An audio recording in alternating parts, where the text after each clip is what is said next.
ನಿಮ್ಮೆಲ್ಲರ ಆಶೀರ್ವಾದ, ಹೊಸ ಹೊಸ ಜನ ಬರಬೇಕು. ಬರೀ ಒಂದೇ ಕುಟುಂಬದವರು ಎಲ್ಲ ಆಗೋದಾರದು. ಈಗ ನಾವು ಹೋರಾಟ ಮಾಡಾಕತ್ತಿದ್ದು ಕುಟುಂಬದ ರಾಜಕಾರಣದ ವಿರುದ್ಧ ನಂದು ಹೋರಾಟ. ಅವರೇ ಅಪ್ಪಗನ ಮಗ, ಮಗನ ಮೊಮ್ಮಗ, ಮೊಮ್ಮಗನ ಮೊಮ್ಮಗಳು ಬೇಡ. ಯಾರು ಹೊಸ ಹೊಸ ಸಮಾಜದಾಗ ಲೀಡರ್ಗಳು ಹುಟ್ಟಬೇಕು. ಅವರ ಶಕ್ತಿ ಇವ ಶಿವಲಾಲ್ ಮಹಾರಾಜರು ಸಹಿತ ಪರಿಶ್ರಮದಿಂದ ಇಂಥ ಒಂದು ದೊಡ್ಡ ದೇವರ ಸ್ಥಾನಕ್ಕೆ ಹೋದಂಥವ್ರು. ಆ ಕೆಲಸ ಇವತ್ತು ಬಂಜಾರ ಸಮಾಜದ ನಾನು ವಿನಂತಿ ಮಾಡ್ಕೋತೀನಿ, ನೀವೆಲ್ಲ ಒಕ್ಕಟ್ಟಿಂದಿರಿ. ನೋಡಿ, ನಾನು ಕಲಬುರಗಿಗೆ ಹೋಗಿದ್ದೆ ನಮ್ಮ ಉಮೇಶ್ ಜಾಧವ್ ಅವರ ಚುನಾವಣೆಯಲ್ಲಿ. ಪಾಪ ಬರೀ 25,000 ಸೋತ್ರು. ನಾವೊಂದು 15-20 ಸಭಾ ಮಾಡಿದೆ, 10-15,000 ಜನ ಸೇರ್ತಿದ್ರು. ಅವರೊಬ್ಬರು ಡಾಕ್ಟರ್ ಉಮೇಶ್ ಜಾಧವ್ ದಿಲ್ಲಿಗೆ ನಾವು ಹೋದಾಗ ನಮ್ಮ ಸಕ್ಕರೆ ಕಾರ್ಖಾನೆ ತೊಂದರೆ ಆದಾಗ ನಮ್ಮ ಜೋಡ ಹಗಲು ರಾತ್ರಿ ಬಂದಂತ ಪುಣ್ಯಾತ್ಮ ಉಮೇಶ್ ಜಾಧವ್ ಸೋಲಿಸಿದ್ರು. ಯಾರೋ ಹೊರಗಿನವರಲ್ಲ, ನಮ್ಮಲ್ಲೇ ದೊಡ್ಡ ದೊಡ್ಡ ಲೀಡರ್ಗಳನ್ನ ಕಳ್ಳ ನನ್ನ ಮಕ್ಕಳು ಸೋಲಿಸಿದ್ರು. ಅದಕ್ಕೆ ನನಗಿರುವಂತ ಜಗಳ. ನಾ ಯಾರಿಗೂ ಅಂಜೋ ಮಗ ಅಲ್ಲ. ನೀವು ಟಿವಿ ಒಳಗ ಪೇಪರ್ನಾಗ ರೊಕ್ಕ ಕೊಟ್ಟು ನೀವೇನು ಕಿಸಿದ್ರು ನನಗೇನು ಕಿಸಿದಾಗೋದಿಲ್ಲ. ನಾ ಹಿಂಗೆ ಇರಾವ. ಒಂದ್ ದಿವಸ ಕರ್ನಾಟಕದ ನಂಬರ್ 1 ಆಗವನೆ, ಬಂಜಾರ ಸಮಾಜವನ್ನು ಎತ್ತಿ ಹಿಡಿಯವನೆ. ಯಾರು ಬೇಕಾದ ಲಗ ಹೊಡಿಲಿ. ನನಗೆ ಅಧಿಕಾರ ಸಿಕ್ತಂದ್ರ ಪ್ರಕಾಶ್ ಚವ್ಹಾಣನ ಒಂದು ಒಳ್ಳೆ ಹುದ್ದೆಗೆ ತರುವಂತ ನಮ್ಮ ಶಿವಲಾಲ್ ಮಹಾರಾಜ ಸಾಕ್ಷಿ ಎಲ್ಲ ಗಟ್ಟಿಯಾಗಿರಿ. ನಾನು ಜೋಡ ಹೊಸ ಅಧ್ಯಾಯ ಪ್ರಾರಂಭ ಮಾಡೋದು ಕರ್ನಾಟಕದಾಗ. ಸಾಕಿರು ಕಳೆದ್ರು, ಅಪ್ಪ ಮಕ್ಕಳು ಲೂಟಿ ಮಾಡಿ ತಿಂದು ಕಲಾಸ್ ಮಾಡಿ. ಇವತ್ತು ನೋಡ್ರಿ ಎಷ್ಟು ಮಂದಿ ರಿಯಲ್ ಎಸ್ಟೇಟ್ ಎಷ್ಟು ಮಂದಿ ಶ್ರೀಮಂತರಾಗ್ಯಾರ ಎಲ್ಲ ಸಮಾಜನಾಗ. ಸಮಾಜಕ್ಕೆ ಯಾರು ಕೊಡ್ತಾರ ಒಂದು ಲಕ್ಷ ಬಟ್ಟಿ ಕೊಡು ಅಂದ್ರೆ 108 ವಿಚಾರ ಮಾಡ್ತಾರೆ. ಇಲ್ರಿ, ಭಾಳ ತ್ರಾಸ ಐತಿರ್ತಾರ. 10 ಕೋಟಿ 20 ಕೋಟಿ ರೂಪಾಯಿ ಮನಿ ಕಟ್ತಾರ, 4 ಕೋಟಿ ರೂಪಾಯಿ ಗಾಡಿ ಹೋಗಾಟಾಡ್ತಾರೆ. ಆದ್ರೆ ಯಾವ ಸಮಾಜದಿಂದ ನಾವು ಮುಂದೆ ಬಂದೀವಿ, ಯಾವ ಸಮಾಜ ನಮ್ಮನ್ನಿಟ್ಟು ದೊಡ್ಡವ್ರು ಮಾಡೈತಿ, ಆ ಸಮಾಜದ ಋಣ ತೀರ್ಸುವಂತ ಕೆಲಸ ಯಾರು ಮಾಡ್ತಾರಪ್ಪ ಇವತ್ತು? ಸಮಾಜಕ್ಕಾಗಿ ಸ್ವಲ್ಪ ನಾವು ಕೊಡ್ಬೇಕು. ಎಲ್ಲ ಸಾವಿರಾರು ಕೋಟಿ ಗಳಿಸ್ತಾರ. ದುಬೈದಾಗ ಆಸ್ತಿ ಮಾಡ್ತಾರ, ಮಾಸ್ಕೋದಾಗ ಮಾಡ್ತಾರ, ಮಾರಿಸಸ್ದಾಗ ಮಾಡ್ತಾರ. ಇಲ್ಲಿ ಕತ್ತಿ ಹೊಡಿತಾರ. ನಾವು ರೈತನ ಮಕ್ಕಳು, ರೈತನಾಕಿ, ಎಲ್ಲೆಲ್ಲಿ ರೈತನಾಕಿ. ಇವರೆಲ್ಲ ದುಬೈ ಮಕ್ಕಳು, ಈ ಭಾರತದ ಮಕ್ಕಳಲ್ಲ. ಭಾರತದಾಗ ಗಳಿಸಿದಂತ ರೊಕ್ಕ ದುಬೈದಾಗ ಆಸ್ತಿ ಮಾಡ್ತಾರ ಅಂದ್ರೆ ದುಬೈ ಮಕ್ಕಳು, ಭಾರತದ ಮಕ್ಕಳು. ನಾವಿಲ್ಲಿ ಏನಾಗಿ ಹೇಳಿದ್ರು ನಮ್ಮ ಡಾಕ್ಟರ್ ಉಮೇಶ್ ಜಾಧವ್, ಚಿಂಚೋಳಿ ಅಂದ್ರ ಕರ್ನಾಟಕದಲ್ಲಿ ಅತಿ ಹಿಂದುಳಿದಂತದ್ದು. ವೀರೇಂದ್ರ ಪಾಟೀಲ್ ಮುಖ್ಯಮಂತ್ರಿಗಳ ಕ್ಷೇತ್ರ ಅದು ಒಂದು ಕಾಲದಲ್ಲಿ. ಆದ್ರೆ ಎಷ್ಟು ತಾಂಡ ಅದಾವ? ಸುಮಾರು 300 ತಾಂಡ ಅದಾವ. 40% ಬಂಜಾರ ಸಮಾಜ ಐತಿ ಅಲ್ಲಿ ಚಿಂಚೋಳಿಯಲ್ಲಿ. ಪಾಪ ಉಮೇಶ್ ಜಾಧವ್ ಮಗ ನಮ್ಮ ಅವಿನಾಶ್ ನಿಂತಾಗ ನಾ ಹೋದೆ. ಇಲೆಕ್ಷನ್ದಾಗ 4 ದಿವಸ ಅಲ್ಲೇ ಇದ್ದೆ. ಅಲ್ಲಿ ರೈತರು ಏನೂ ಕೇಳ್ತಿದ್ದಿಲ್ಲ, ಏನೂ ಬ್ಯಾಡ್ರಿ ಗೌಡ್ರೆ, ನಮ್ದೊಂದು ಸಕ್ರೆ ಕಾರ್ಖಾನೆ ಅರ್ಧಕ್ಕೆ ನಿಂತದ. ಇದು ಮಾಡಿಬಿಟ್ರೆ ನಾವೆಲ್ಲ ಬಂಜಾರ ಸಮಾಜದವರು, ಎಲ್ಲ ಸಮಾಜದ ಲಿಂಗಾಯತರು, ಎಲ್ಲ ಸಮಾಜದ ಹೊಲ ಮನಿ ಅದಾವು, ನೀರು ಒಳಗಡೆ ಐತಿ. ವೀರೇಂದ್ರ ಪಾಟೀಲ್ ನೀರು ಮಾಡಿಕೊಟ್ಟಾರ. ಒಂದು ಕಬ್ಬ ಏನೋ ಮಾಡ್ಕೊಂಡು ನಾವು ಜೀವನ ಮಾಡ್ಲಿಕ್ಕೆ ಸಾಧ್ಯ ಐತೆ ಅಂತ ಹೇಳಿದಾಗ 10-11 ವರ್ಷ ಹಂಗೆ ಬಿದ್ದಿತ್ತದು ಲೀಲಾವದಾಗ. ಯಾರೂ ಲೀಲಾವದಾಗ ಟೆಂಡರ್ ಹಾಕಿದ್ದಿಲ್ಲ. ನಾನು ಟೆಂಡರ್ ಹಾಕಿ ಇವತ್ತು 1,000 ಕೋಟಿ ರೂಪಾಯಿ ಖರ್ಚು ಮಾಡಿ ಇಡೀ ದೇಶದಲ್ಲೇ ಒಂದು ನಂಬರ್ 1 ಇಥನಾಲ್ ಫ್ಯಾಕ್ಟ್ರಿ ಮಾಡಿ. ಆದರೂ ನನಗೂ ಕಾಡಿದ್ರು, ನನಗೂ ಪರ್ಮಿಷನ್ ಇಲ್ಲ, ಅದು ಇಲ್ಲ, ಕೇಸ್ ಹಾಕಿ ನನಗೇನು ಕಾಡಿದ್ರು. ಆದರೆ ಈ ದೇಶನಾಗ ನ್ಯಾಯಾಲಯ, ಒಂದು ನ್ಯಾಯ ಅನ್ನುವಂಥ ನ್ಯಾಯ ದೇವತೆ ಇದ್ದಾರೆ.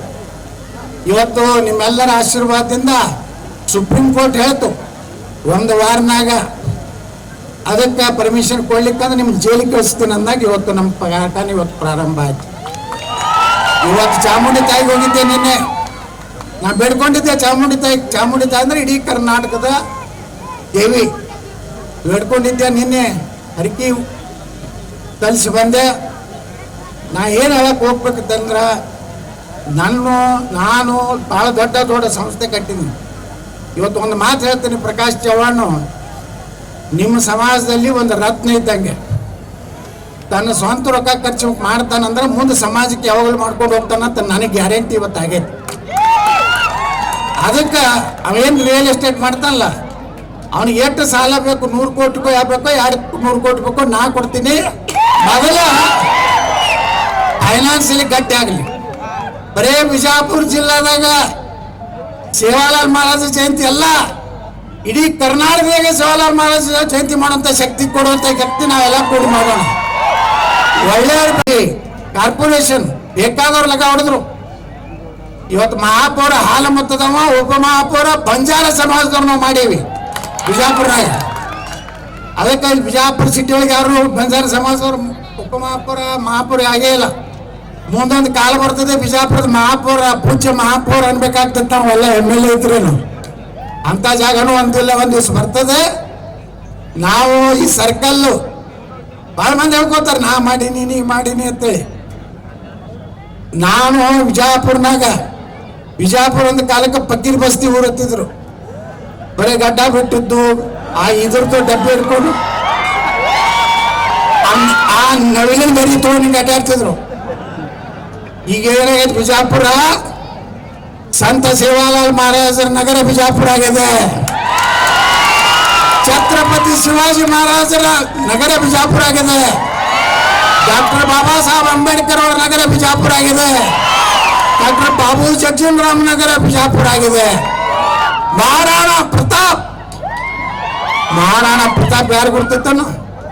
ರಾಜಸ್ಥಾನದಲ್ಲಿ ಮೂಲ ನೀವು ರಾಜಸ್ಥಾನದವ್ರು ನೀವೆಲ್ಲ ಮಹಾರಾಣಾ ಪ್ರತಾಪನ ವಂಶಕ್ಕೆ ಸೇರಿದವರು. ಮಹಾರಾಣಾ ಪ್ರತಾಪ ಅಡಿಯೊಳಗಿದ್ದಾಗ ಅವ್ರ ಜೊತೆ ಯಾರು ನಿಂತವ್ರಂದ್ರೆ ಬಂಜಾರ ಸಮಾಜದವ್ರು. ಮಹಾರಾಣಾ ಪ್ರತಾಪ್ ನೆಗ್ಗಿನ ಮುಳ್ಳನ್ನ ಬೀಸಿ ರೊಟ್ಟಿ ಮಾಡಿ ತಿಂದು ಅಕ್ಬರನ ಅಂತವ. ಬರೀ ಅಕ್ಬರ ಮಹಾರಾಣ ಹೆಸರು ಕೇಳಿದ್ರೆ ಚೊಡ್ಡ ಹೊಳ್ಕೊತಿದ್ದ. ಶಿವಾಜಿ ಮಹಾರಾಜರು ಈ ದಕ್ಷಿಣ ಭಾರತದಲ್ಲಿ ಹುಟ್ಟಿರ್ಲಿಲ್ಲ ಅಂದ್ರೆ ನಾವ್ಯಾರು ಹಿಂದೂ ಇರ್ತಿದ್ದಿಲ್ಲ. ಏನ್ ಹೇಳ್ತಾನಪ್ಪ ಕವಿ?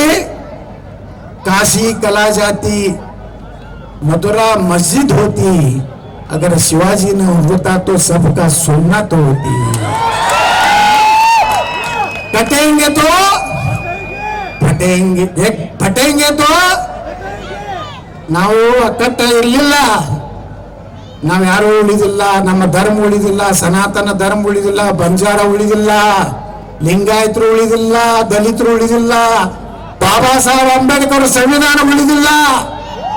ಅದಕ್ಕೆ ನಾವೆಲ್ಲ ಒಂದಿರ್ಬೇಕು. ದೇಶದ ಬಂದಾಗ ನಾವೆಲ್ಲ ಒಂದಿರ್ಬೇಕು. ಮಹಾಕುಂಭ ನೋಡ್ಲಕತ್ತೀರಿ, 55-56 ಕೋಟಿ ಜನ.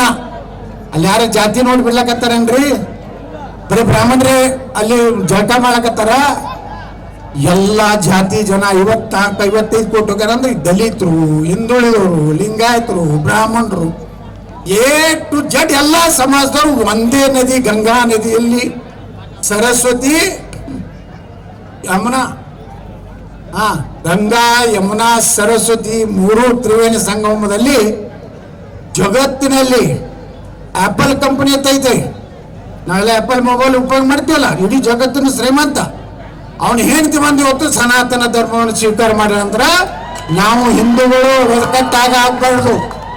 ನಮ್ಮ ದೇಶ ಭಗವಾ ಉಳಿಬೇಕಾದ್ರೆ, ಶಿವಾಲಾಲ್ ಮಹಾರಾಜರ ಒಂದು ಪೀಠ ಉಳಿಬೇಕಾದ್ರೆ ಇವತ್ತು ಹಿಂದೂ ಸಮಾಜ ಉಳಿದ್ರೆ ನಾವೆಲ್ಲ ಉಳಿತೀವಿ. ಅದಕ್ಕೆ ನೀವೆಲ್ಲರೂ ಒಕ್ಕಟ್ಟಿರಿ, ಜಗಳಾಡಬೇಡ್ರಿ, 108 ಏನಾರು ಮಾಡ್ರಿ. ರಾಜಕಾರಣ, ಜಿಲ್ಲಾ ಪಂಚಾಯತಿ, ತಾಲೂಕು ನೀವೇನೇ ಮಾಡ್ಕೊಡಿ, ಗ್ರಾಮ ಪಂಚಾಯತಿ. ದೇಶದ ಬಂದಾಗ ಒಬ್ಬ ಮಹಾತ್ಮನ ಮಾತ್ರ ನೀವು ನೆನಪಾರಬೇಡ್ರಿ. ಇವತ್ತೇನಾರು ನಾ MLA ಹೊಳೆ ಆಗ್ಲಕ್ಕ ಕಾರಣ ಅಂದ್ರೆ ಬಂಜಾರ ಸಮಾಜ. ಇನ್ನಷ್ಟು ಅಪ್ಡೇಟ್ಗಳಿಗಾಗಿ ಫಾಲೋ ಮಾಡಿ ವಿಜಯ ಧ್ವನಿ ನ್ಯೂಸ್.